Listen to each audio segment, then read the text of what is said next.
सर्वांना जय जिजाऊ जय शिवराय। मी आज आहे वाडा तालुक्यातील गालतेर या गावामध्ये। आपल्याला माहिती आहे कोच किल्ल्याच्या पायथ्याशी हा गाव आहे आणि वैतरणा नदीच्या बाजूला असलेला हा गाव आहे। आज 14 मार्च आहे आणि पाण्याची जी टंचाई आहे, भीषण टंचाई आहे, त्या संदर्भात आपण आज बातमी करण्यासाठी आलोत। बऱ्याचशा महिला सुद्धा इथे आहेत आणि दुर्दैवाची बाब म्हणजे रोजगार हमीवर काम करणाऱ्या या महिला जास्तीत जास्त येऊन पाण्यासाठी त्यांना एवढा त्रास सहन करावा लागतो। त्यासाठीच आपण त्यांच्याशी आज बात करणार आहेत। मावशी, तुमचं नाव काय आणि काय प्रॉब्लेम आहे नेमका तुमचा? माझा यशोदा यशवंतराव। तर आम्हाला पाण्याची टंचाई आहे। एवढी विहीर आहे त्याच्यात अजिबात पाणी नाही आता? पाणी नाही। तर तुम्हाला पाणी आता कुठे आणावं लागतं जायला? आम्हाला पाणी ते सरकारची ते बाजून जायला लागतं। इकडं ते अजून त्या वीटभट्टी आहे तिथं।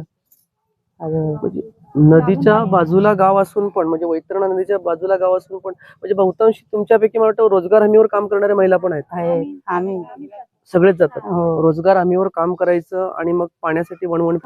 सकाळी किती वाजता कामाला जातात तुम्ही? आम्ही सकाळी 8 वाजता कामाला जातात, बरोबर। आणि संध्याकाळी 5 नंतर कामावर येतात। मग पाणी कधी भरतात?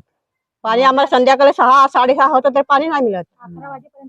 रात्री 11 12 वाजता नाहीतर मग पहाटे, ते पण पिण्यासाठी थोडस, अंघोळला तर नाही पाणी मिळत।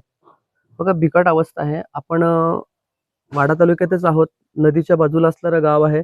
या बहुतांशी महिला आहेत आणि पाण्यासाठी मला वाटतं कुठेतरी याच्यावर मार्ग निघेल ही अपेक्षा करूया।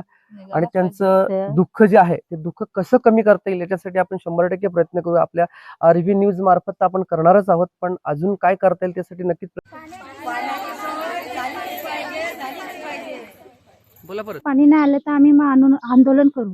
रस्ता हा अडवणार, इस्कॉनचा मेन रस्ता अडवणार।